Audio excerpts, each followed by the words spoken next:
এখন আমি আমার সাইকেলে একটা জায়গা আছে, সামনে মোবাইল ওখানে রেখেছি। আর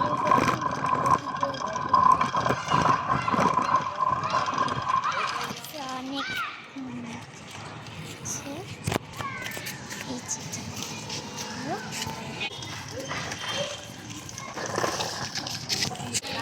ফ্রেন্ডস, আমি কিন্তু এখন বাসায় চলে যাব, কারণ সন্ধ্যার আজান দিয়ে দিবে। তো সবাই ভালো থাকবেন, সুস্থ থাকবেন, টাটা। আর এরকম আরও নতুন নতুন ভিডিও দেখতে অবশ্যই আমার চ্যানেলটাকে লাইক এবং সাবস্ক্রাইব করে রাখবেন। তো সবাই ভালো থাকবেন, টাটা।